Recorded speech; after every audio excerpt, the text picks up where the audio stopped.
Well, hello and welcome to the Alliance Against Seclusion and Restraint, AASR live podcast series.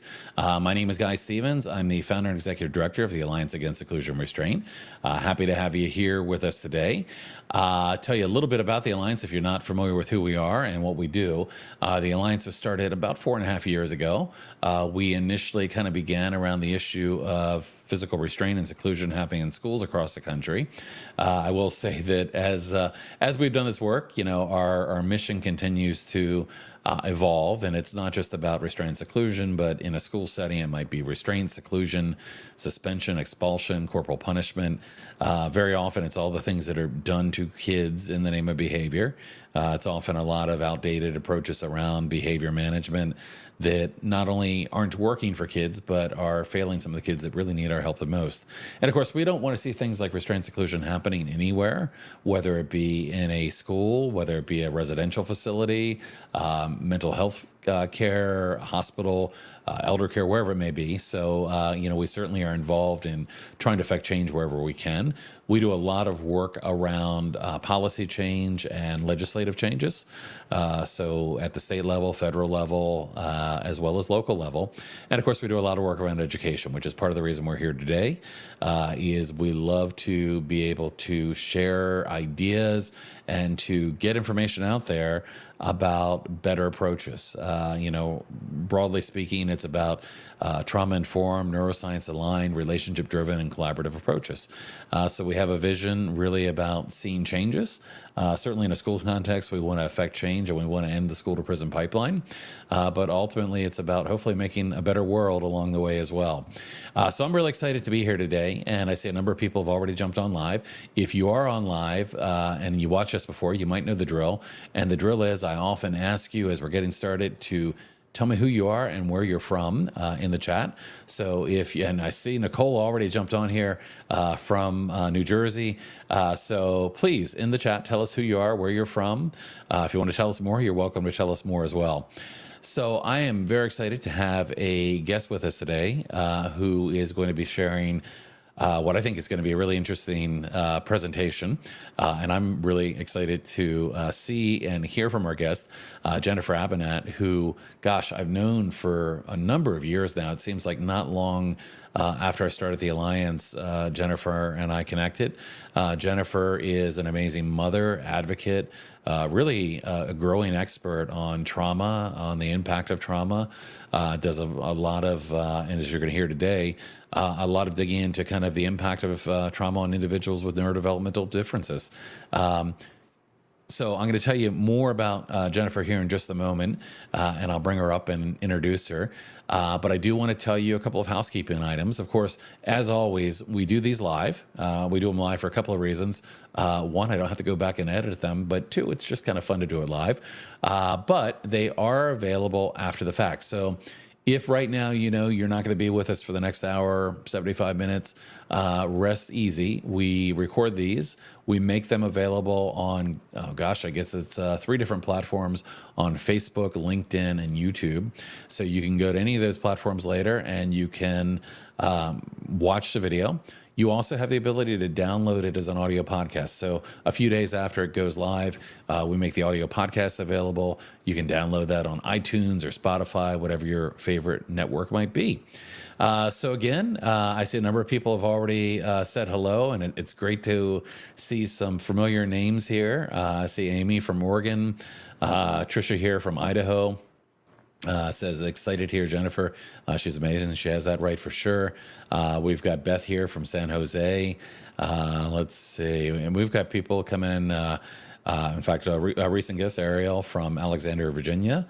And here joining us from, I want to say Michigan, right? Is that right? Detroit. Yep. So I was right on that. I must sometimes remember things. Not all the time, though. So at any rate, we've got a lot of people who have already jumped on board. So let me go ahead and get to the good part and introduce to you our special guest today. So I'm bringing up on the screen now Jennifer Abbanat. And Jennifer, it's great to have you here today. I'm going to read through a bit of your introduction here, and I actually had to shorten it a little bit, but it's still a lot of introduction because you are doing some really fantastic and amazing things. So, of course, you are a wife and a mom of 3 neurodivergent kids. And if the ages are still right, because I know you sent this to me a while ago, 2018, 15, we might have had birthdays since you sent me this. Yeah. Had a Okay. couple, yeah. Okay. And you said kind of each with unique needs and challenges. 2 of your kids are autistic, and 2 have Tourette syndrome. All 3 have also had medical complexities, with your youngest 2 needing ongoing medical care for chronic illness since birth. You have really had to learn how to best advocate and support each of them in different systems, whether it be medical or educational systems over the years. And I know how that goes personally. It's like flying the plane while you're building it, and it's overwhelming, quite frankly. And these systems are not always easy to navigate. So, knowing the level that you've been able to navigate them, I know the work that it's taken to do that, and really kind of help to create your own individual playbook for doing that. And I know you do some advocacy work as well, and you're always generous with sharing your thoughts and ideas and your passion around this. Through the years, of course, you've taken to heart things that people like Dr. Bruce Perry said. Bruce Perry, of course, said, "People, not programs, change people." This is one of the reasons that you started a local parent support group, which didn't exist when you went through the early years and sought some helpful resources. And as I often say, and I think you're a really good example of that, and probably a firm believer, sometimes you have to be that change in the world you want to see. When you don't find it, you create it, and that probably is a bit of the story of how the Alliance started. You have also joined with a few other moms to bring support and resources and education to a larger scale of your community. You now have the YOLO Neurodiverse Network, and I'm just going to be easy here and say YNN, which focuses on people who work with, care, and support neurodiverse people. Earlier this year, if I'm not mistaken, you completed the Traumatic Stress Studies 7-month course with Dr. Bessel Kolk through the Trauma Research Foundation. And wow, I mean, that's quite a credential and probably quite an experience. Yes. In 2021, you also did Dan Siegel's 6-month course in Interpersonal Neurobiology. And you've completed over 100 hours of professional development in trauma, special education, advocacy, behavioral health, the polyvagal theory, neurodevelopmental disabilities and differences, and many therapies and modalities as well that can help individuals in the trauma healing process. You have put in a significant amount of time, and it's funny, these journeys start and suddenly you realize you've been investing all of this time and energy, and quite frankly, you become an expert. And Jennifer, I have lots of opportunities to hear you sharing, your background, and we're really excited to have you here today. You also are you still doing the LEND training program as well, the leadership and educational? I officially graduated. Okay, gotcha. So that finished in Okay. May. And Okay. I'm actually currently doing Dr. Kathy Malchiotti's Expressive Arts Educator Coach program. Perfect. And that was through the University of California in Davis at the Mind Institute. So you have done a tremendous amount of research, immersing yourself into these programs, and truly, are an expert in these areas. So really fortunate to have you today. And of course, one credential I can't leave out is that you are also a volunteer with the Alliance Against Seclusion and Restraint. It's funny, you and I have known each other forever, and you've always contributed. I guess only officially a volunteer for a few months, but I feel like you've been on the volunteer team for quite some time. And of course, you've been helping us with book studies recently, which have been an absolute blast. And maybe later we'll talk more about that. But more ways to kind of share knowledge, share information. So with all of that, and again, I cut that in about half, so I had a lot more I could have shared here, and feel free to share more as you kind of present today. But we're really excited to have you here today, and I know you're taking kind of all this experience you have, and what's really, I think, compelling about what you bring to us is, we're talking about lived experience. We're talking about applied experience. We're talking about, of course, studying with some of the foremost experts in the world on some of these topics, and to be able to bring all those things together, I think is really exciting. So I know you've got a presentation lined up for us, but just a huge welcome and thank you. And we're really excited to have you here today.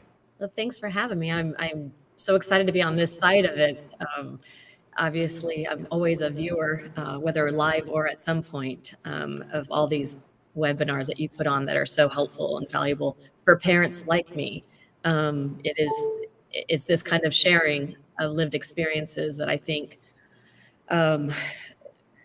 we're really recognizing the importance of that within the autistic community, neurodivergent community, because we haven't always had it right. And when you have professionals in your life, especially when it comes to your children who don't understand things or understand how to help them, I do what many parents do, is I go and I find the information. I go and research, and what a difference that made. It wasn't easy, but it's such a valuable thing, so that now that I have this experience plus the background history and education part,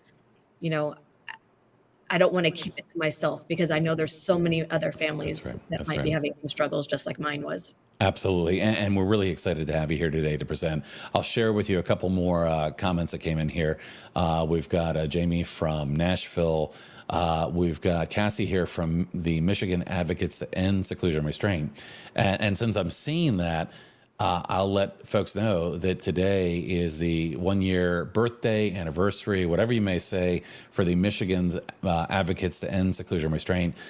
They've been doing some amazing work. In fact, I know that we've got another member of the group on as well. But this is about people becoming the change in the world that needs to happen, and this group is absolutely fantastic. I would sing happy birthday to them, but I'm gonna just save everybody from that today. But really great to have them here.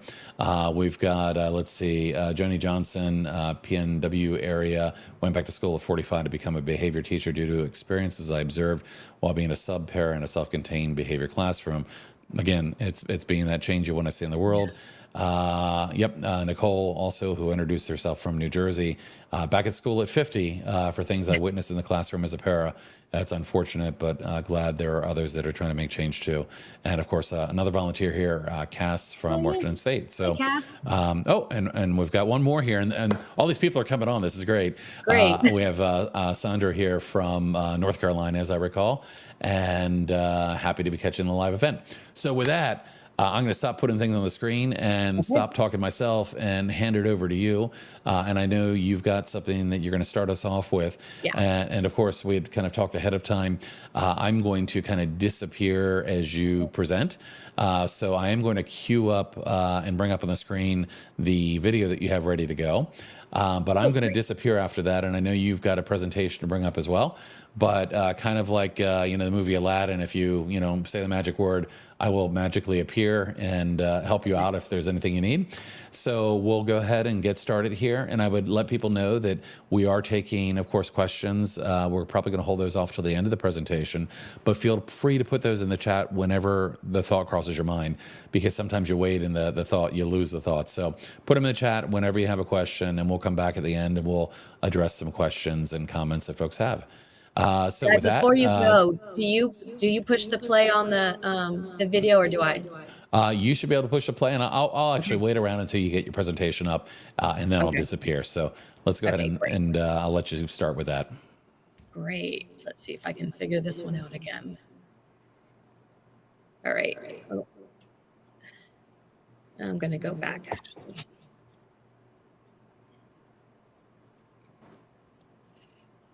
Let's try that again. Okay. I'm going to stop screen. Okay. I'm going to start over. Sure. Share screen. And once you bring it up on the screen, you should just be able to hit the play button. And if all goes well in the technology world, it will play. And if it doesn't, then we'll figure it out. I'm going to start off with just this short little video. It's about 50 seconds. Fantastic. And while you're pulling that back up, because we're going to be watching a video on YouTube, I'll say something that Courtney reminded me that I should say, which is, we of course put these out on all different platforms, but we're trying to increase our subscribers on YouTube. So I'm encouraging people to go to our YouTube channel and subscribe to that, because it helps us to ultimately get enough subscribers where we can begin to think about how we can, we always offer these for free, but we might be able to monetize that as well to help support the mission of what we're doing. So I see your video has reappeared here, and hopefully, yep, you're good to go. All right. Miss Polly in her duck suit. Polly was about 8 weeks old when I first got her. Polly, come on, this way, this way, this way. And then she just had anxiety like I've never seen in any other goat. Polly.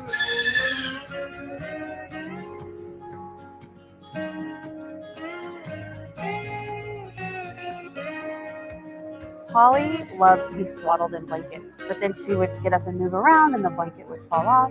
And Halloween rolled around. I was out shopping and saw this little duck costume, and I thought, oh my gosh, that's so perfect. As soon as I put this duck costume on her, it was like an instant calm over her. I don't know what she's doing. We did try other costumes and they didn't work the same. There's something about this duck costume. She's been anxious lately, so she's in her little duck suit. Anyway. Pocket was a brand new baby. We laid Pocket down on top of her and it kind of had the same effect. She really enjoyed having that little buddy.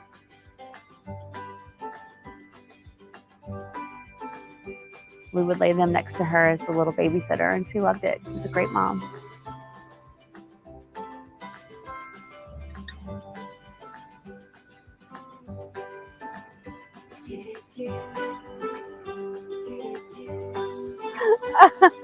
The end. The end, yeah. Okay. So just needed to get a little feel good stuff going on for everybody. That is a video that I have shared repeatedly for years with my kids. These were the things that kind of brought us some connections. And as you can see, Polly, through relationships, found security. She found her safety. And then it was with her duck suit, but then it was with the baby goat brother. And I just felt like that was such a beautiful representation of what we all need throughout the lifespan. It's nothing that stops. So I just wanted to start with something that kind of got everyone's happy juices going. So now I'm going to put my screen back on. Okay. Window. There we go.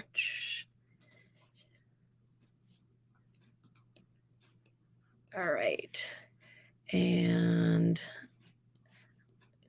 bear with me for a sec. I'm going to go to my presenter view. Oops. Slideshow. Okay.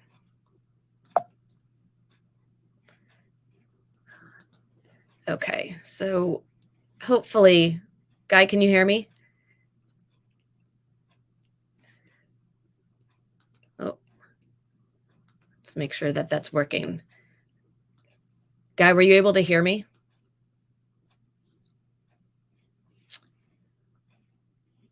Okay.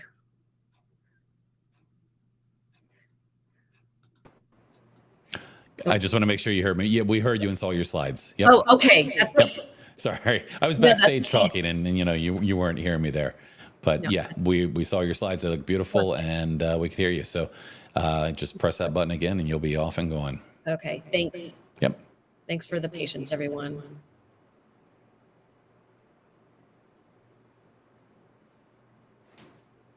Okay. So here we go. Trauma and its impact on individuals with neurodevelopmental differences. And I have to say, it's weird not seeing anyone on the screen. So I hope that we can connect after, because it does feel weird talking to the abyss a little bit. Why I did this, and you can see on this graphic, how lovely being neurodivergent is. And, as a society, we tend to think of it as something to fix. But in reality, it is part of the human condition. It's part of the human experience. And having children who are not just neurodiverse, but also autistic with other neurological, it's really brought me to a place in my life that has allowed me to see that this is what life's about. It's about this diversity. Without this diversity, it would be just boring, really. And it's such an important thing for us to really step up for this neurodivergent movement and all the neurodiverse individuals in the world. I myself, definitely neurodiverse, didn't know that growing up, but it makes complete sense now as I've learned through my children. So there's my information at the bottom. I did start my own consulting and advocacy business, and I'll go into a little bit of that and why I did that as well. So first, I want to make sure that this can be heavy stuff.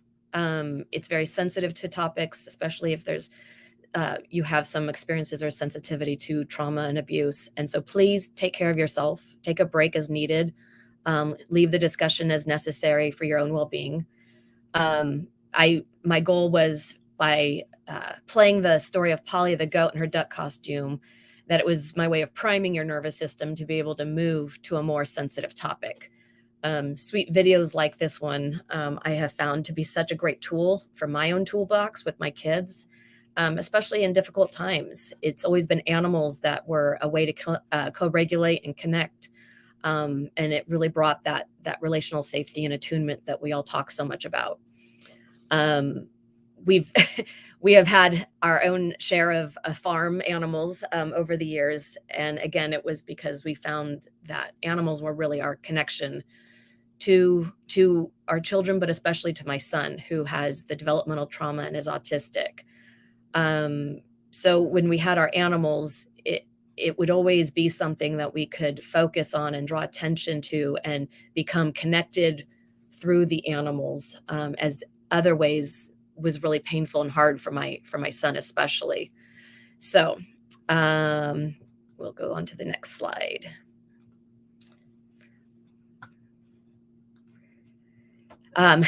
Guy did such a great job of introducing me and just a little bit more about me. This is kind of how my brain works. There's a lot on there, and that's kind of how it always is operating. But now I understand it a little bit more as I've gotten older and have children. One of my favorites is this. It says, "The succulent reminds me of life, a bit pokey and protective, but blooms these delicate flowers when it's feeling well." And I would say that's a pretty accurate statement for most neurodivergent individuals. When it's feeling well is really the key there. I also want to make sure that I mention a little boy who's very near and dear to my heart, Max Benson. And some of you may or may not be familiar with his story, but that's actually how I got involved with the Alliance Against Seclusion and Restraint. He is not just my neighbor, but my dear friend's son, who was restrained for an hour and 45 minutes at a school, non-public school here in Northern California, and was killed. He had just turned 13 years old. He was a twin. He's a brother, a grandson, a son, a friend. And, when you have an experience like that so close, and I have my own child who I homeschooled for 9 years, basically because the school could not meet his needs, it really helps bring it back to this reality of what is happening to our children and why are they being harmed. And so through Max's story, there's not a day that I don't think about him and his family. I walk by his house and the memorial that's out front all the time. And I will always do this work for the memory of Max, because we cannot allow any more children to be harmed or killed. And it does happen. My 5 houses down from me, a little boy never came home after going to school.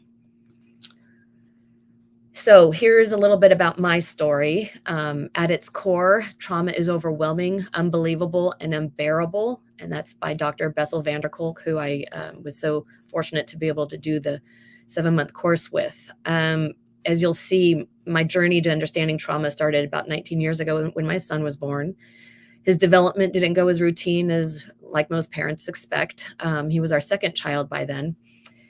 He was diagnosed with PTSD at the age of 5. That was his very first diagnosis, and wasn't diagnosed autistic until age 6.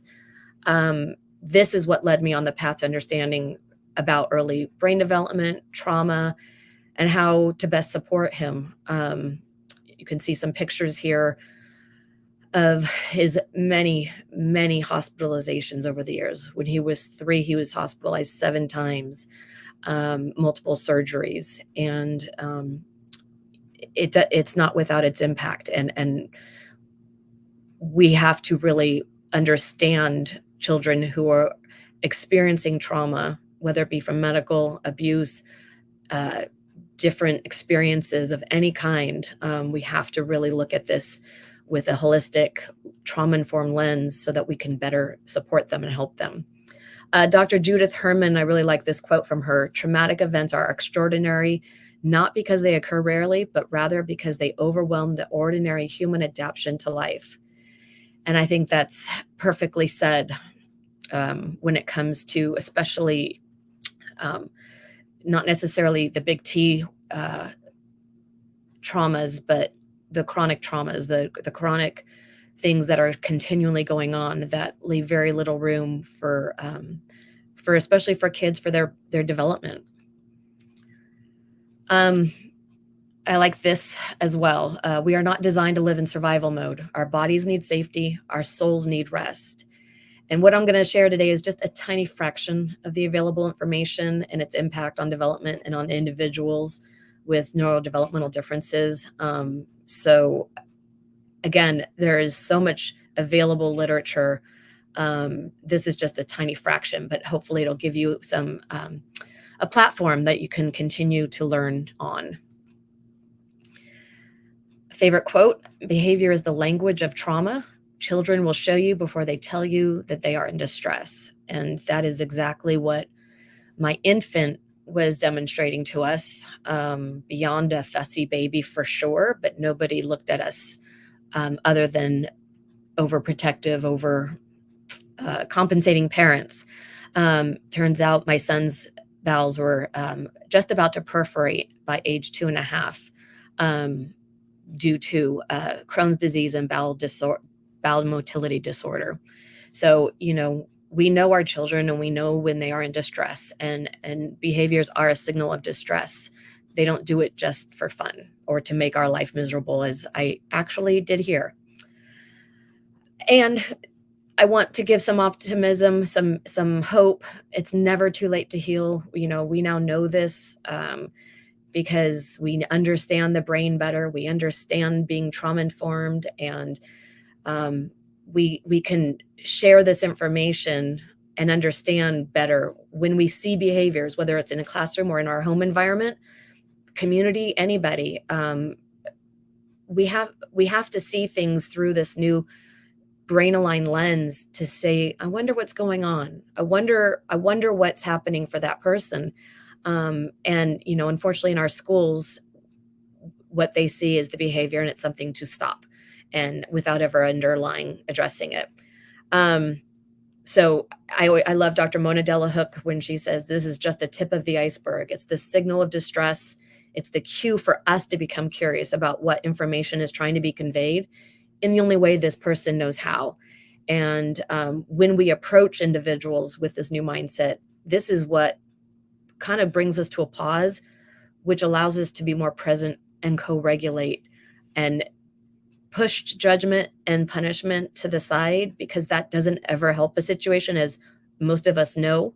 And, this is especially true in our schools where we hear kids need to be calm, be calm, be calm. And, calm is one state, but what we really want is regulation. And you can be upset and regulated, because if you're just present in your body, you still can advocate and you still can stay within your window of tolerance. And it's such an important thing because we really have confused some of these terms within our environments about what we want. And when schools say calm, I'm pretty certain that now I understand they mean compliance. They want compliant children. And that's not necessarily a child who's able to learn, because they could also be in shutdown or the fawn mode. All right, let's go to the next slide. And I can give access to these slides. I have some videos. Hopefully it won't play. The Science of Early Childhood Development, excellent resources. I love the idea of serve and return and why we see critical periods in development. And that was something in my child being born in chronic pain. Those critical periods of development, and I'll go into that later, were absolutely vital and contributing every day to poor development and not thriving. You probably are familiar with Dr. Bruce Perry if you're familiar with the Alliance Against Seclusion and Restraint and this amazing book that he and Oprah wrote together, What Happened to You. It's a must read if you haven't. And a couple quotes: from an early age, we store associations and memories of how everything in the world makes us feel. In cases of early life adversity, the infant learns that the world is unsafe, their needs are unimportant, and love does not feel good. And that was something we experienced. Nothing soothed my son. And when we would seek help, they would say, oh, let him cry it out. Oh, this, that. Oh, well, everything under the sun other than, I wonder what's going on. And luckily we continued to pursue. And that's what led us to recognizing that his bowels were severely diseased. Oh, there we go. So again, what happened to you, it's about understanding how the brain reacts to stress and early trauma. And this helps clarify what has happened to us in the past. And it does shape who we are, how we behave, and why we do the things we do. Perry explains how one's early experiences and the memories they create can shape one's entire worldview as they grow. And this is really an important point. Sensory inputs are the baby's first window into the world. And as these sensory inputs, sound, smells, sensations, and so on are processed, feelings and experiences that are paired with these sensory inputs are registered too. And this is something that we experienced. My son's sensory profile, as we would have called it, was off the charts as in his first 12 months. Everything was so dysregulating. He lived in a state of dysregulation. The only thing that soothed him, now I realize, I'm like, wow, that makes sense. But me bouncing on a yoga ball, holding his head very firmly and his body very secure next to mine, bouncing vigorously. And I couldn't believe, but that was the only thing that sometimes brought him some relief. And now I understand the neuroscience behind that and why.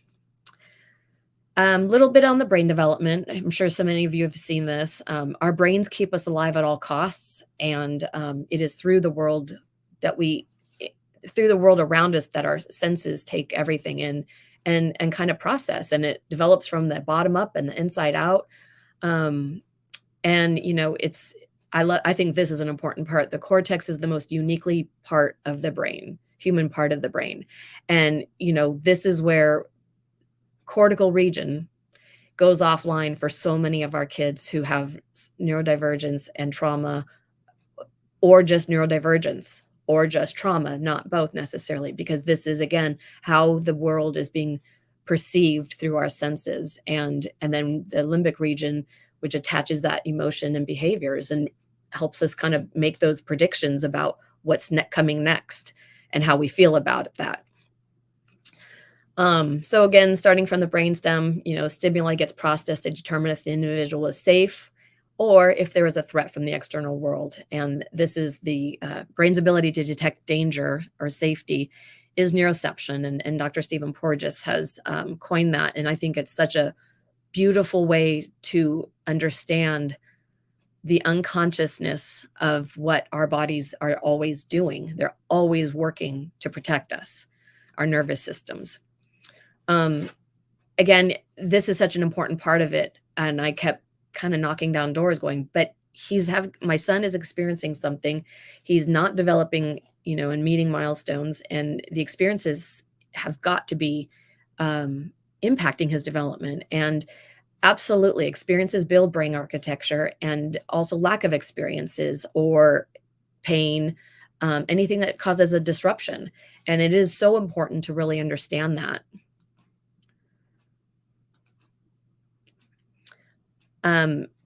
And again, I know, Guy, I've always talked about this a lot. Neuroplasticity.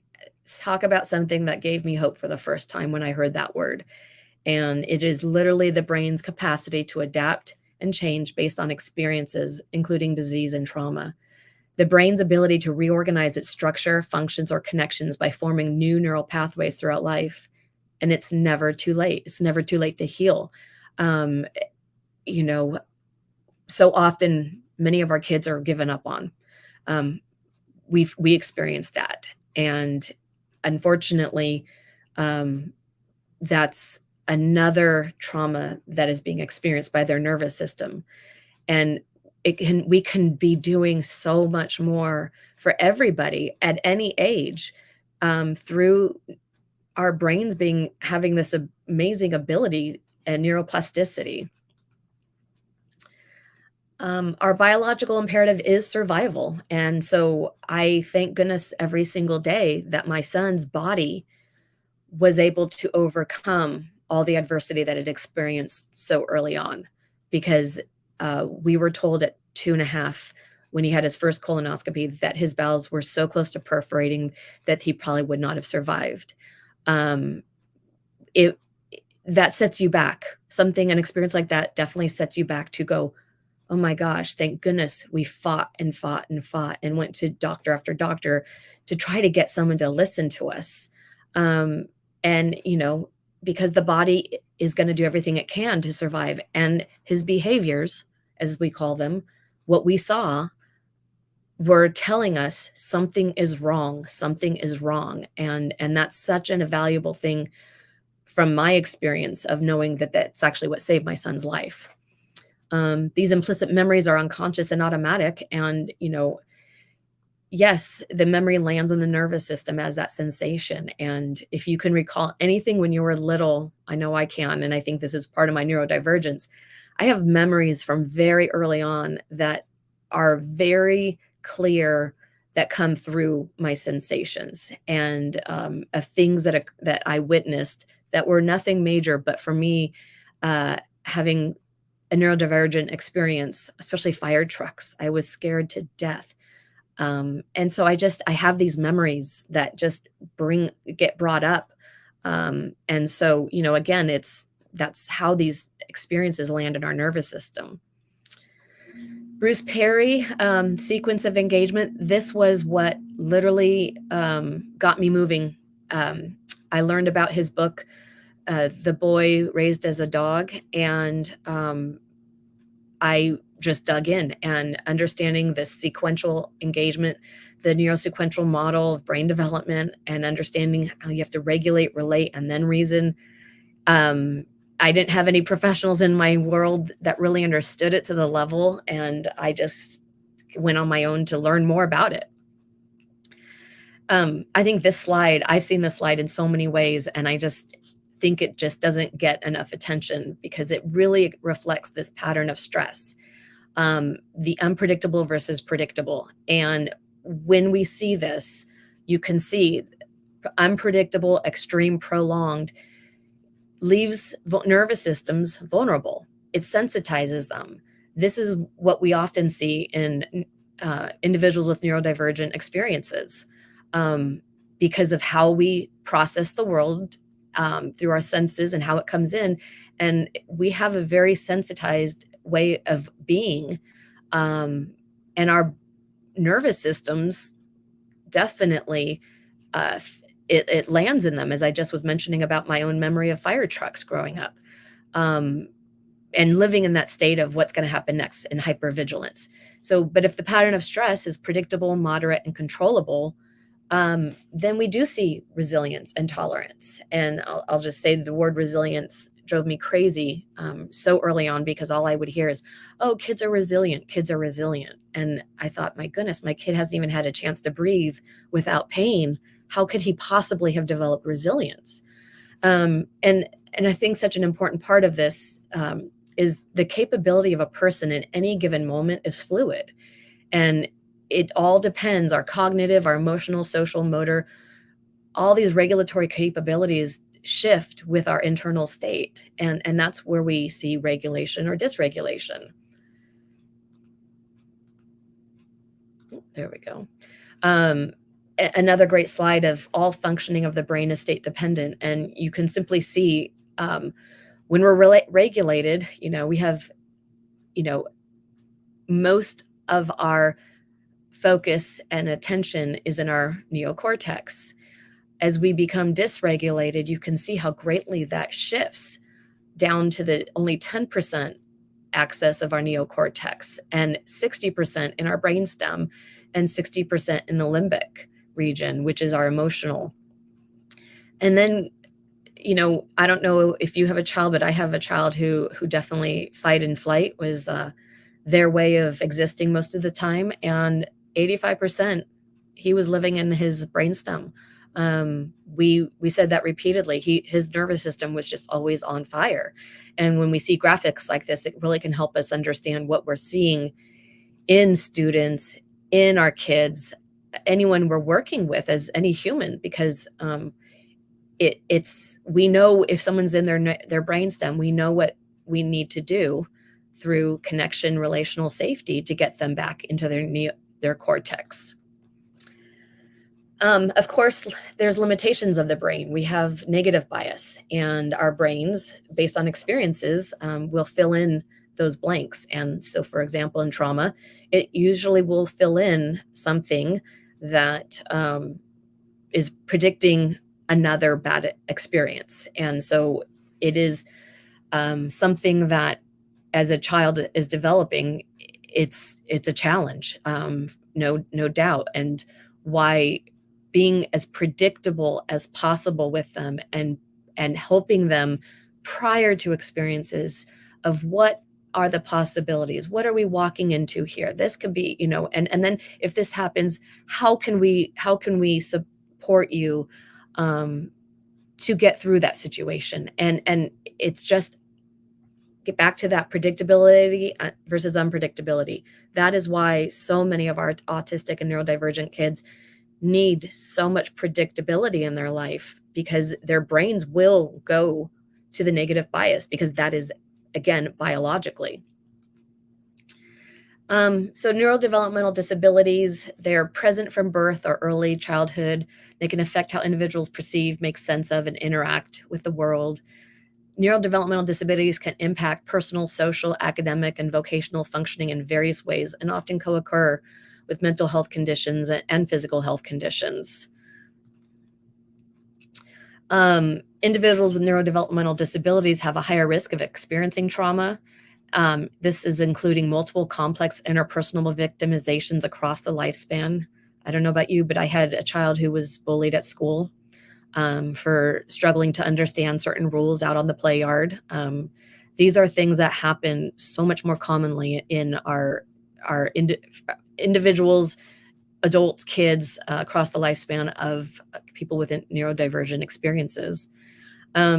This also increases the chances of them developing PTSD, unfortunately.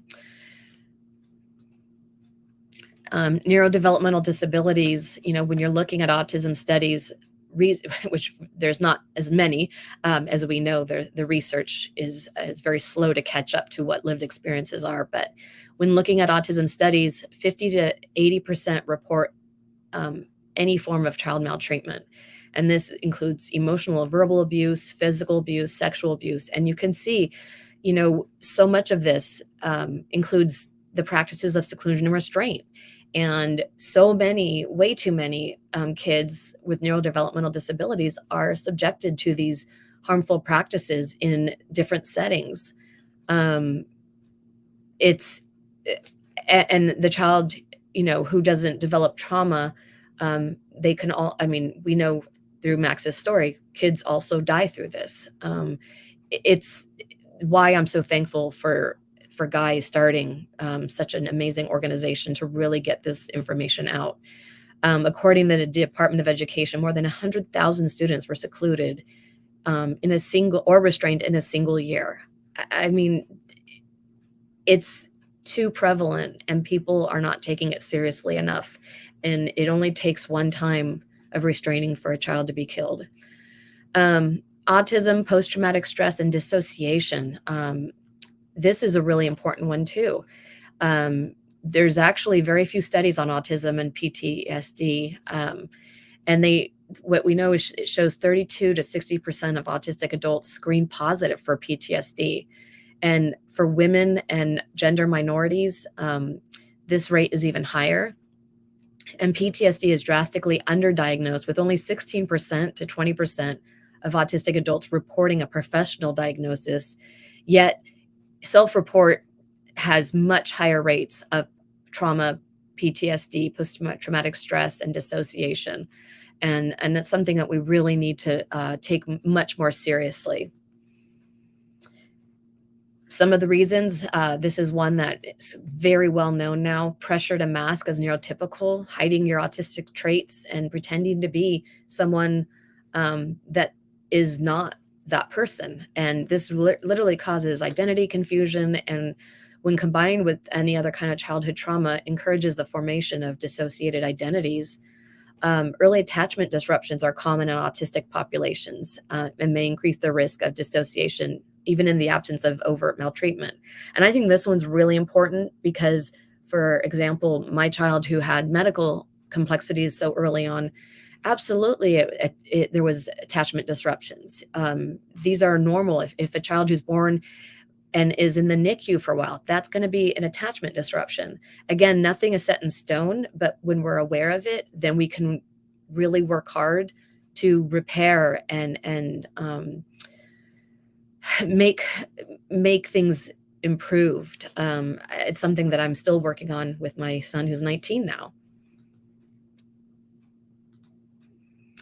At the intersection of autism and trauma, 70% of kids with autism will have a co-occurring condition, such as a psychiatric disorder.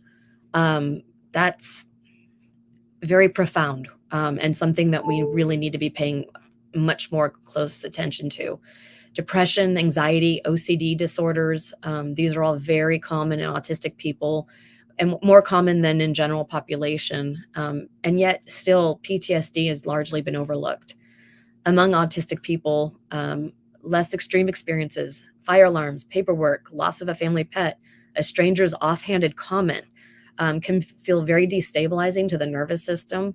And, these are traumatizing to that individual. And whether it's just a felt sense or a memory, it still destabilizes the nervous system. And that destabilization just makes autistic, neurodivergent individuals so much more vulnerable.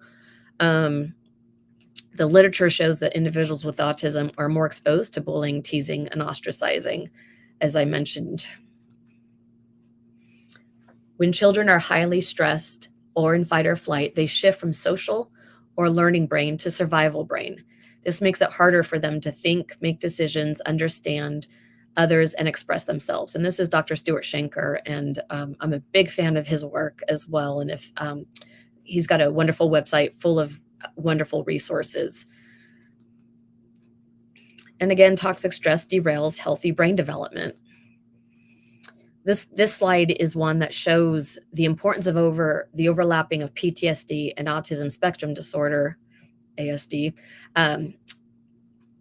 especially in young children. And I will say this slide really shows how do we know what's autistic traits and what's PTSD. And I see a few clients, parents have come to me, and they don't know, and we don't know. It's too crossover. But I would actually, in my experience, I have shared that to me, it's the trauma that is more debilitating in the everyday compared to autism.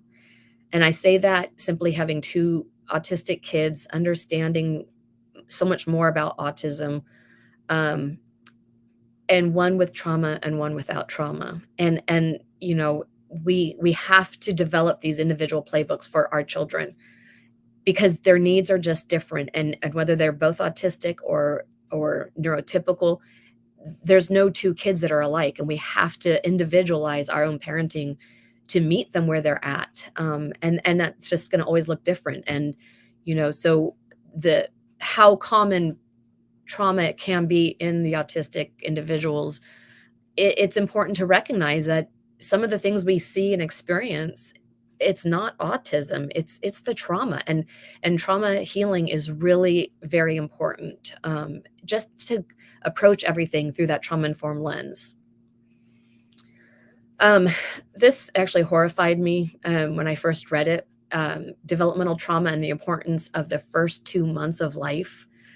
If in the first 2 months of life, a child experienced high adversity with minimal relational buffering, but was then put into a healthier environment for the next 12 years, their outcomes were worse than the outcomes of children who had low adversity and healthy relational connection in the first 2 months, but then spent the next 12 years with high adversity. Just think about that for a minute. My son was the first 3 years of life experiencing significant adversity. This is a really, really important slide to demonstrate how important those early months are, not years, months. Popular slide, the tree of regulation. This is all the job of the core regulatory networks it just keeps our body in balance. And this is why, the rapid growth of the brain during these early months, this is why it's so important. It's to get everything moving in that right direction. And again, everything coming in through the interoception and the 5 senses. There we go. Love Maya Angelou. I always like to put these in there because these are things that keep reminding me of why I do what I do. I've learned that people will forget what you said, people will forget what you did, but people will never forget how you made them feel. And having my own very sensitized nervous system, I fully understand the deep meaning of that. Trauma is a disconnection from self. It actually comes from the Greek word for wounding or a wound. It's not what happened to you. It is what happens inside of you as a result of what happened to you. And it's not the trauma event itself. It's about what happens after the trauma. What's happening after the trauma? Are you being cared for? Are you being connected with? Do you have safe relational connections around you? Trauma causes a distorted worldview to the past experiences. And this is both conscious and under the consciousness. Trauma causes us to get stuck, basically. So this is a wonderful slide. Do you see this as beautiful and relaxing? Or do you see this as threatening and overwhelming? This is, again, based on our experiences and our nervous system and our memories that we may not even be aware of. But it's something as simple as beautiful nature for some people can be very overwhelming and feel threatening. And unfortunately, traumatic events are defined by each person's brain and body based on their development experiences. And that's why there's no two people who experience the same life event, but maybe what might be traumatic to one person is not traumatic for the other. And, society uses this dominant perspective, what we call neuronormative norms, or, and the reality is, like for my child, he would see that as dangerous, loud, something that would just be feeling very overwhelming. And so when we see, different learners report trauma from just living in a typically developed world, it starts to help us understand that something that most of us might say, oh, there's nothing traumatizing in here. but we have to look at the world and the experiences through their lens of someone who has different experiences. The atypical nervous systems, they're just organized differently, and it's not good or bad, it's just different, and we need to understand that. Interoception is the new everything, and it definitely makes so much sense. And Kelly Mahler is a wonderful resource if you haven't heard of her. It is our senses that allow us to feel sensations from inside the body. It allows us to feel if we're have hunger, thirst, shortness of breath, if we're cold, nauseous, if our heart's pounding.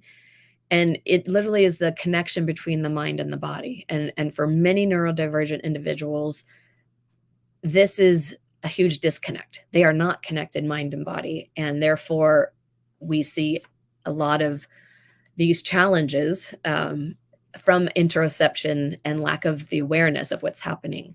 Do you have a child who doesn't get signals of hunger? I do. I have to bring a granola bar with me wherever I take she's now a young adult, but when those signals are still so weak, and especially under stress, then those signals get weaker.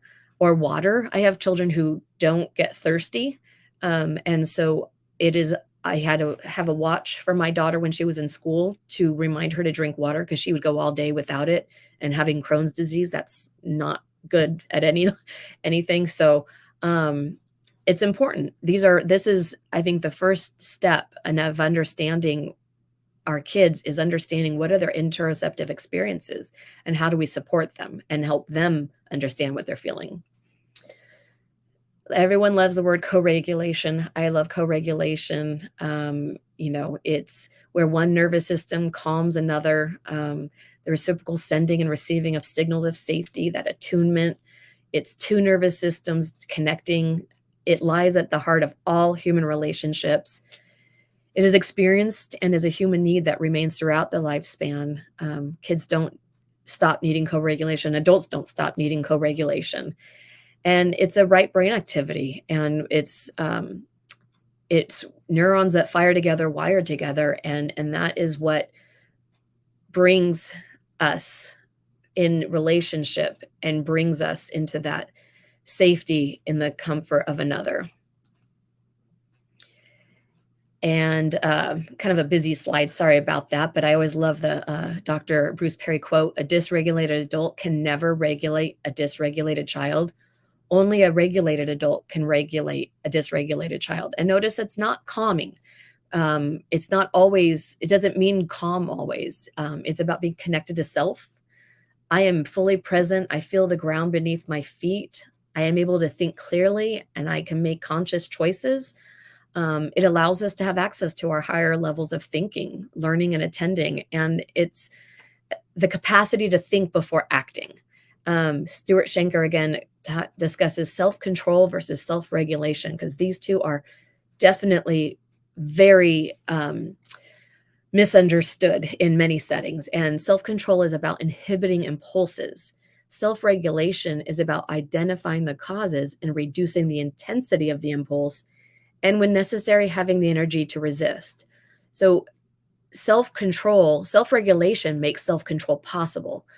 We don't teach children self-control. We teach them about their body, and through co-regulation and repeated experiences. And with time, hopefully they gain some self-regulation. And that's what brings the self-control.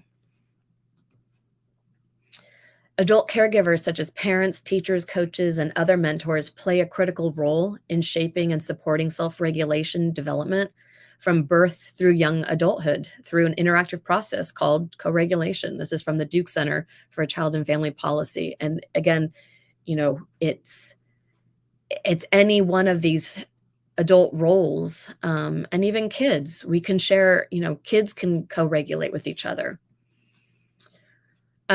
Just a quick, I'm sure many of you have heard of, window of tolerance by Dr. Dan Siegel. It describes the best state of arousal or stimulation in which we are able to function and thrive everyday life. When we are within our window of tolerance, we're able to learn, effectively play, and relate well to others. But if we move outside of our window, we can become hyper-aroused or hypo-aroused. Hypo-arousal looks like freeze or shutting down or dissociating. You tend to feel exhausted, maybe depressed, flat affect, and disconnected. And if you're hyper-arousal, you tend to be in the fight-flight response, and that causes you to be, have difficulty with concentration, irritability, anger, outbursts, panic, self-destructive behavior, and high anxiety. 4 questions we unconsciously ask each other at all times. Do you see me? Do you care that I'm here? Can I tell that I'm special to you by the way you look at me? Am I enough for you? Or do you need me to be better in some way? Again, it's about unconsciously, how do we feel when we're with another? Some of the hope, the best predictor of outcomes among all of this is how well is one connected? How well is one in a relationship and engaged within their community or in their culture? These are buffers, and they definitely help absorb the toxic stress that is surrounding all of us, and both at the time of an event or events and moving forward. I love reminding people it's not about what you know, it's how you are. And it's not about doing to, it's about being with. And it's such a valuable idea for when we are with another human, really. And that's the relational safety.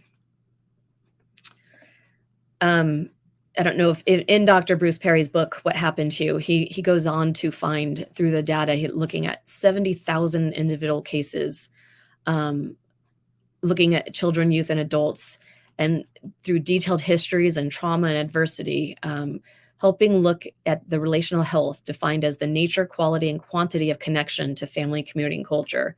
And they found that connectedness has the power to counterbalance any adversity. And they found one's relational health is more predictive of your mental health than your history of adversity. Timing of adversity makes a huge difference, as we discussed earlier. And also, if you have a trauma before age 2, it will have more impact on your health than the same trauma taking place at age 17. I'm not going to go into the adverse childhood experiences. I have some information on my website that you are welcome to access as well. It's, something that we have learned so much more about. And the fact is, childhood adversity can have long-term effects on learning behavior and our health. And 80% of those, of the 17,000 who had at least one ACE, 87% of those had more than one. And, we just know the prevalence of ACE scores. How does this kind of relate to an autistic or neurodivergent experiences and trauma? There's other types of trauma, and other than what just the original 10 ACEs looked at.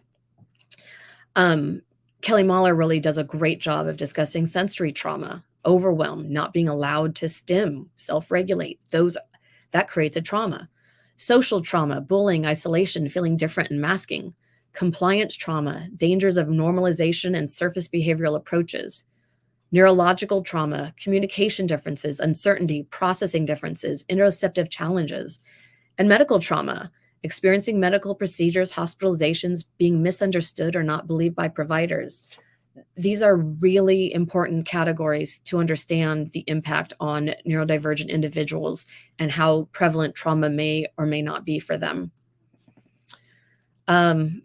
Childhood experiences, if a child has had 4 or more adverse childhood experiences, they have become 50 times more likely to have academic and behavioral issues than other children. And approximately 50% of kids in the US have had at least one significant traumatic experience. Again, the impact of early adversity on child development, that toxic stress results in architectural changes of fewer neuronal connections. And this is important, why it's important to identify risks early so that we can intervene as necessary and not waiting. Shifting our mindset. When we focus on what's wrong with you, these kids who are emotionally reactive and behavioral problems will be viewed without a developmentally or trauma-informed lens. That's by Oprah Winfrey. Dr. Bruce Perry says in that same book, we need developmentally informed trauma-aware systems because prevention is key.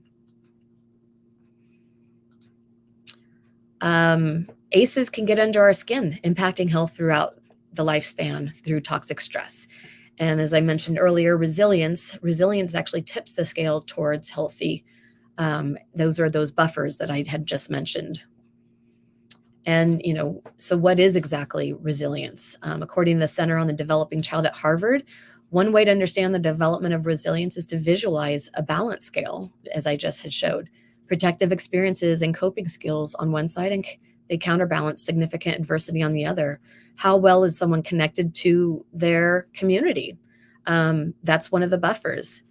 And being resilient does not mean a person doesn't experience stress. It just means that they have the ability to work through emotional pain and suffering. This was really a huge guiding point that I learned from Dr. Bruce Perry many years ago. The therapeutic moments within a therapeutic web. The healing process. One can only revisit the emotional moments in short doses. Otherwise, they can become hyper aroused or dissociate, and that takes them out of their window of tolerance. And that's going to look very individual depending on the person in front of us. It's about the right dose at the right time for a therapeutic moment.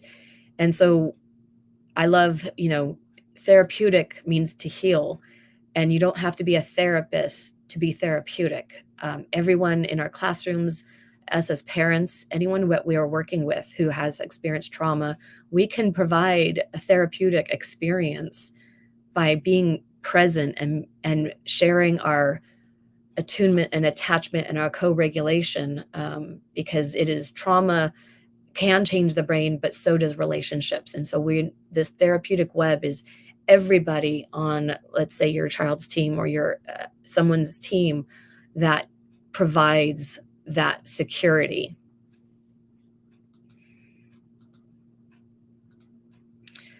We can run from our trauma. We can mask it with substances, people, places, and things, but it will still be screaming in our minds and bodies after this self-destruction, waiting to be felt, grieved, and loved. Trauma has to be dealt with. We need to heal from trauma. Again, these protective factors, buffers, and resilient, they're events or experiences that help people more effectively deal with stressful events. They help mitigate the development of ACEs, and they can look like healthy relationships from parents, caregivers, neighbors, coaches, relatives, church. That's that therapeutic web, and it's supporting and safe social environments.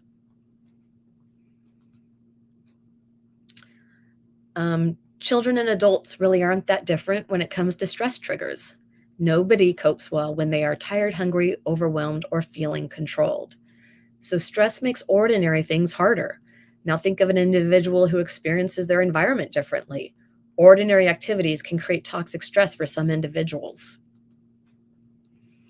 Here's another example of that.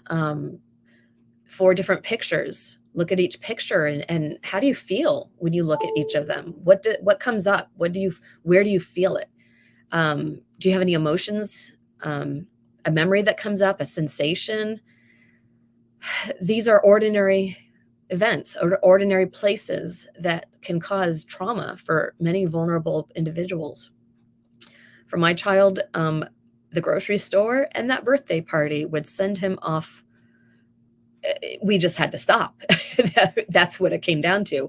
And if the environment is creating stress for the individual's nervous system, this becomes a memory stored with a negative emotion. And over time, with more toxic stress, this can cause challenges for the individual, and it can make it harder for the individual to be in certain environments that remind the nervous system of the previous negative experience from the past.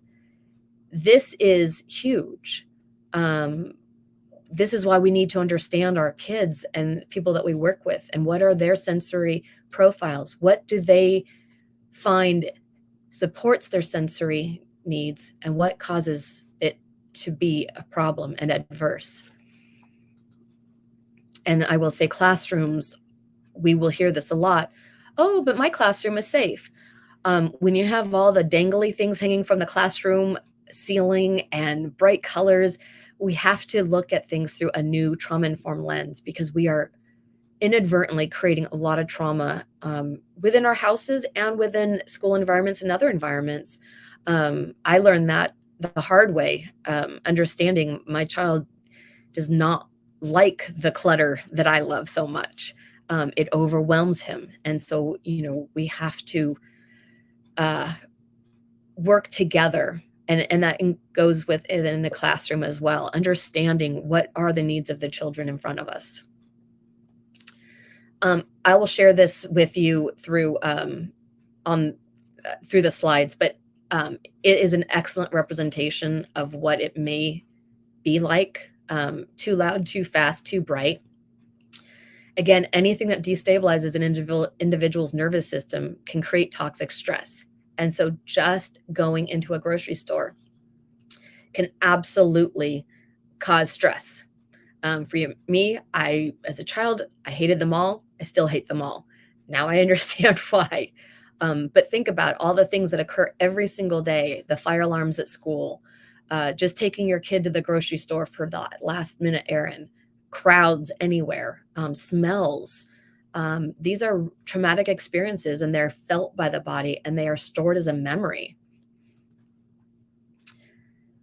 But don't let the entire staircase overwhelm you.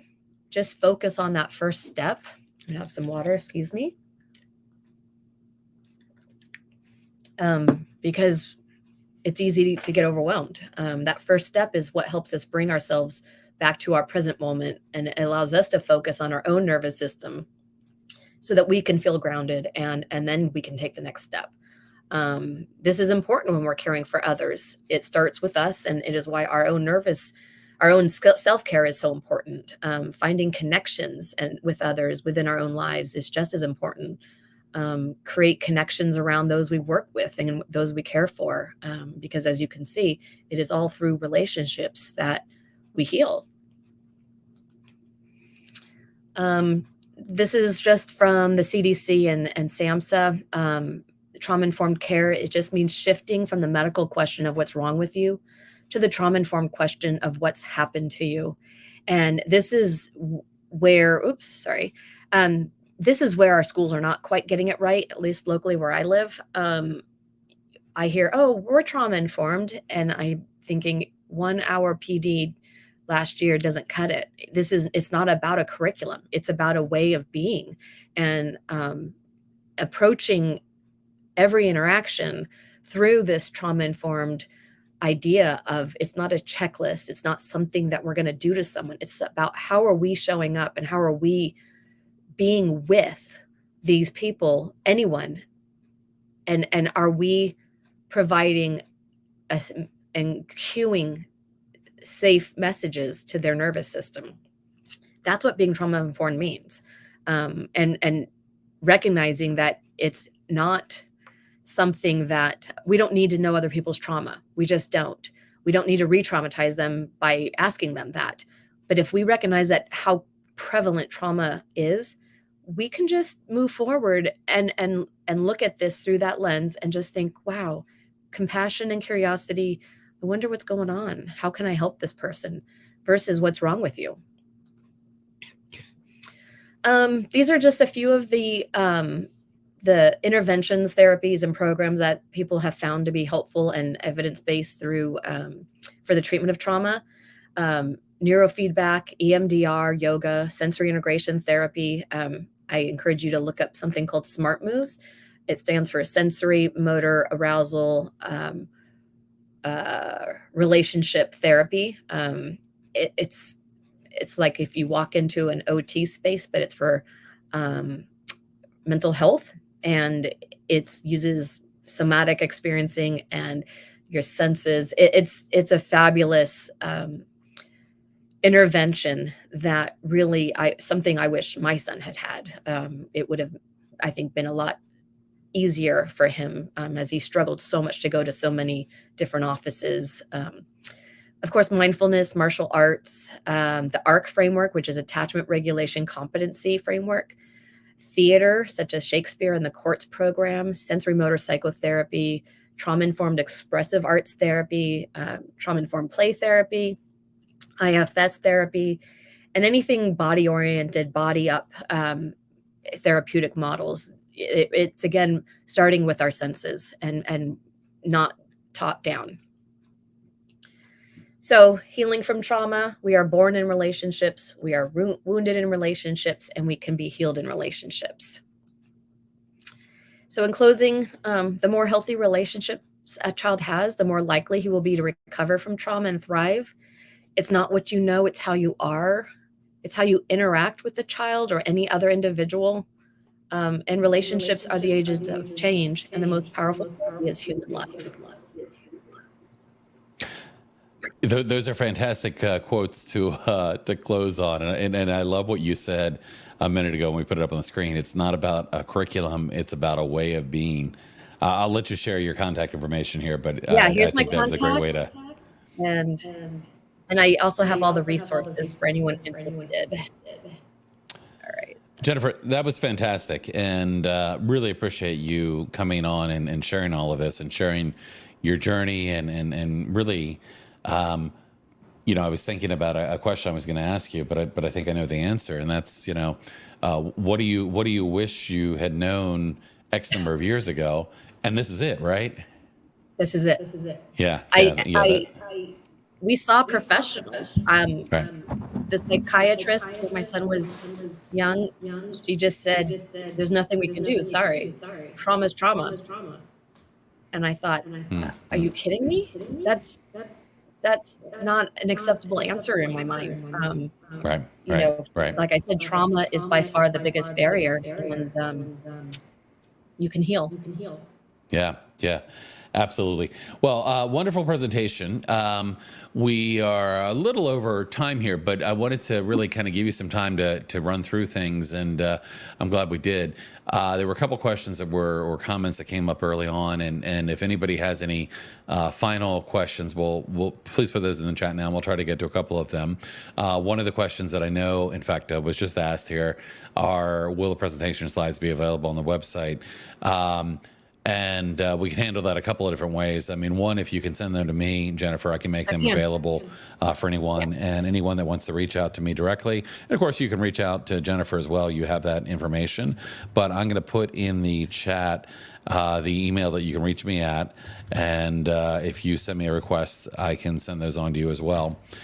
So we'll let people know that. But let me get to a couple things. There was very early on, Cass had actually had to run, but had a question, comment, and just said, I'm about to run into an OT appointment, so asking this now, but I'll have to watch a recording later for an answer. One thing that's difficult for me as an autistic mom of autistic kids is that many popular trauma-informed professionals seem to position having trauma as better than being disabled. And she mentions the boy that was raised as a dog. And she said, this ignores the reality that being autistic in a neurotypical world brings trauma with it. That working on trauma is important, yes, but working so won't make an autistic person.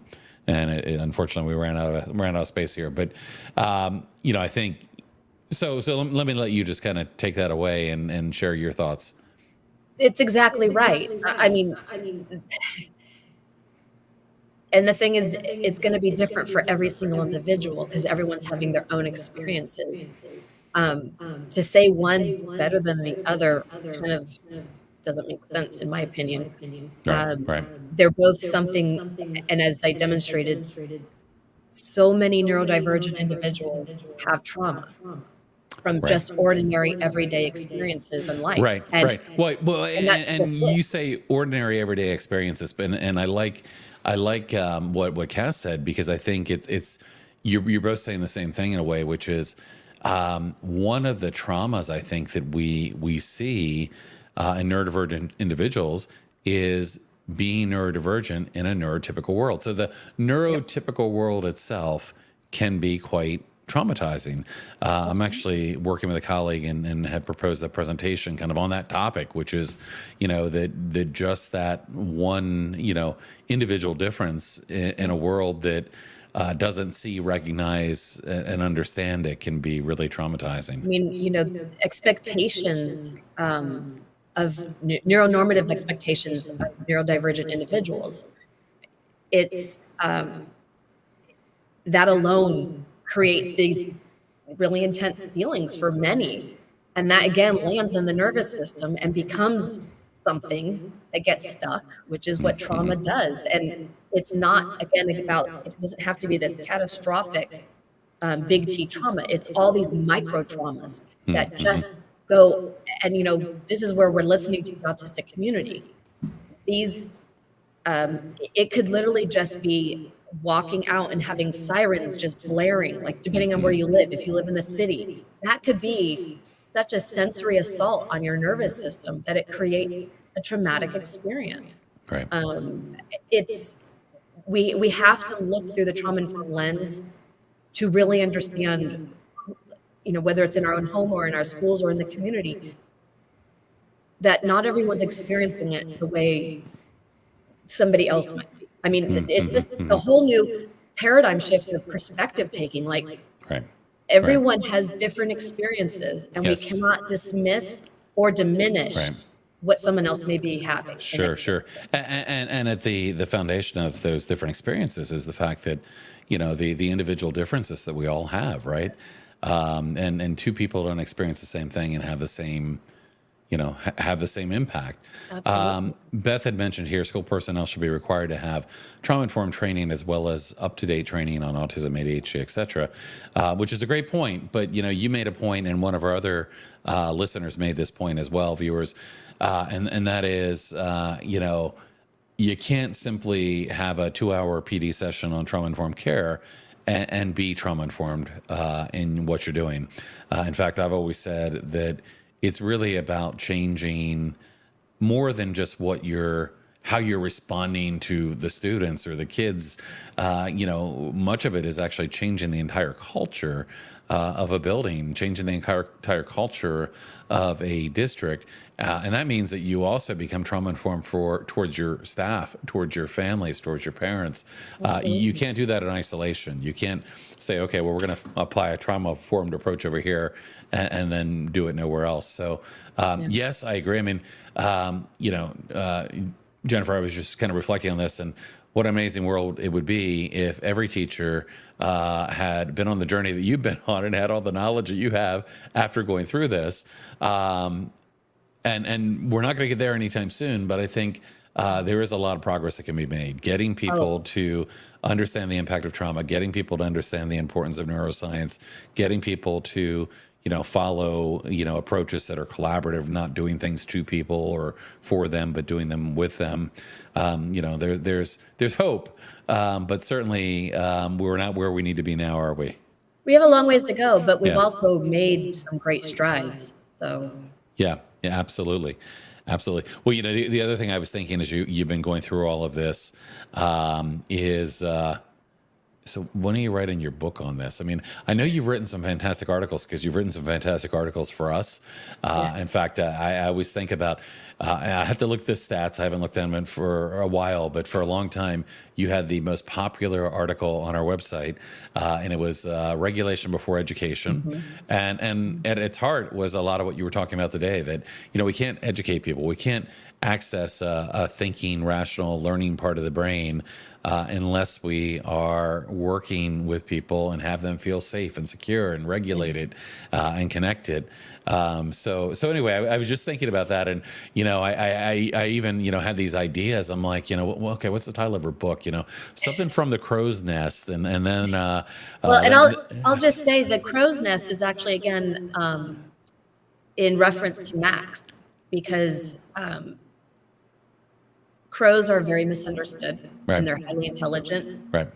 And a lot of our children are misunderstood and highly intelligent and dismissed. And so the crow's nest is actually I got permission from his sweet mom to use that. I feel his energy is what fuels me. I cannot know that more children are being harmed without doing everything I can to prevent it. And using, all this information, the neuroscience, outlets like this, Alliance, sharing this with our local community. Right. Because believe it or not, we're still not where we need to be even after losing a child. Yeah, no, absolutely. And, that's one of the things that, one of our hopes in doing these, I mean, we do these events because we want people not only to learn and to get curious and to, even, I mean, I know how many trainings and events like this you've not only participated in on this end, but have watched and been part of, the community for. And it's so important. So, we encourage people, share these with your colleagues. If you're an educator or, you work in the medical field or wherever you are, share these with your colleagues. If you're a parent, share them with, the educators at your school. Really can make a difference. A couple more comments here and then we'll wrap up because I've taken more of your time than I planned on the day, but it's been such a great conversation. Beth said that I think Cass was alluding to the myth that people just need trauma-informed therapy and they won't act autistic anymore. So that was just kind of a viewpoint on that. But yeah, I don't know if you have any thoughts to add. Yeah, act autistic, I don't really know what that means. Right. But the thing is, when we think of autistic people, we tend to think of, being more rigid or styming. And again, that's a human experience. We all do those things. Right. And we really have to normalize the existence of each and every one of us and what we need to stay regulated. Right. I was the kid, I sucked my thumb till I was 10 years old. That, my parents, eventually just it was such a big deal to them. And now as an adult, I just turned 50 last year, and it's like, there's reasons we do things. And my own experience growing up helped me understand my children and the reasons they do things. And, and I see this all the time, where people are like, well, my kid's sucking their thumb, I need to, do something, or I need to stop them from biting their nails, or we need to stop them from this. Right. You can't stop it without understanding it and ensuring that they have another way to self-regulate. Yeah. And everyone does not need to be the same. I think when the goal is about compliance, we are vastly missing the mark, and all too often the goal is about compliance. And I was thinking kind of about that comment, and one of the things that came to mind is first of all, I think trauma informed practices can I think be beneficial to many humans. I mean, assuming even trauma can be sometimes beneficial. But I remember someone, and I don't remember who to attribute the quote to, but they said something along the lines of, and it was an educator, as I recall, but something along the lines of that if I worked with every child in my classroom like I support the autistic children in my classroom, everybody would benefit, right? So, there are a lot of things that we can do, and it's about understanding those individual differences and respecting and supporting and, understanding that we're not all the same, that there may be things that are really difficult for some people and not for others. So, I mean, there's some lofty goals certainly to have there. It's funny because I see so many neurotypical people who actually show so much rigidity. Right. And the inflexibility from others. That's where when you're parenting, regardless, I'm the adult, and I have to always make sure that I'm in a place that I can be supportive and right and regulate. I mean, if you yourself are not regulated, you're not gonna. I mean, you're gonna cause this regulation. You're certainly not gonna help somebody that's having a hard time. I've had to learn how to be so flexible. Oh my goodness. And that's okay, that wasn't in my nature, but I had to learn how to do that because that's what my children needed. Yeah, absolutely. Well, this has been a great conversation. We'll go ahead and wrap it up here, but I would Great. encourage people to reach out to you. I look forward to hearing you do more of this. When the book comes out, let me know. I'd love an early copy. Absolutely. just put in a seed in your mind there, And all that free time I have. That's right. That's right. From the crow's nest, the parent's journey to understand the impact of trauma on humans with neurodevelopmental differences. I think it's a might need steal out that. there. Yeah, there you go. There you go. And you can stick around with me for a second. I'm going to actually announce our next speaker. But any final thoughts that you have before we wrap up here? I just want to thank you for the opportunity.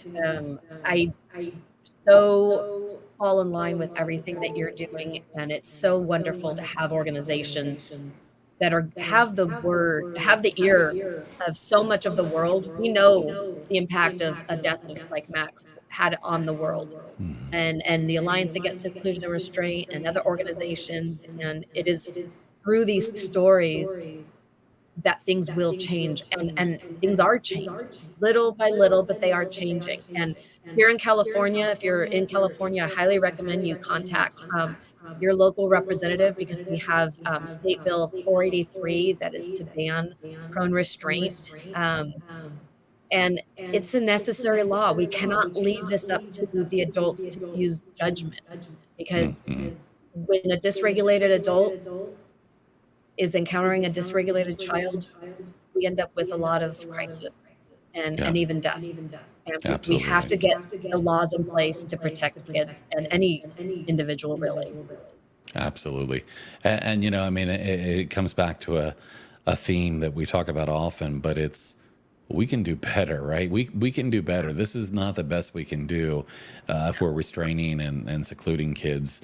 And if we can do better, I think we really have an obligation to do that. And, laws and policies are certainly critical, but really, how we get this information out to more and more people. I'm a firm believer, and I think you are too, that, if you understand a certain level of this, it completely changes the way you look at everything. Oh, yeah. And, I think it can make such a difference for, whether you're a can't parent, unsee whether this you're a once you teacher. learn That's it. right. That's right. That's right. Right. Absolutely. Absolutely. Well, listen, I want to thank you again for being here today. And again, I appreciate all the kind words about the work that we're doing, but it's the fact that we have a community of people like you and the people that have been on with us here. I know several people have been here for probably the whole, we've been going for a while, hour and a half now. And I know many people have been with us the whole time, but it's the community. It's people that are learning, that are taking steps to make a difference. We keep doing that. We're going to change the world. And, that's what we need to do. So on that note, I will mention we have a special live event coming up actually next week. We usually do these every 2 weeks. Dr. Lori Desautel and I are going to be having a conversation. This conversation, which will be, very, I think, candid and thoughtful, is talking about restraint and seclusion from a neuroscience perspective. And Lori actually approached me and said, hey, I want to have a conversation with you about this. And I'm really excited to have Lori joining us next week. Of course, if you're not familiar with Lori, definitely check out her books. Let's see. We've got neuroplasticity. I'm gonna get all the names wrong right now while I'm trying to think about it. But Connections Over Compliance is of course one of my favorites as well. But lots of great stuff. So at any rate, thank you everyone who joined us here today. Jennifer, you can hang on for a second, and I'll let you off when we get done here. But thank you everybody that joined us today. I look forward to seeing you again, hopefully next week, and if not, the week after that. And again, come back, watch them on YouTube, Facebook, wherever you want to watch, and share them with others. So on that note, thanks everybody, and we'll see you again soon.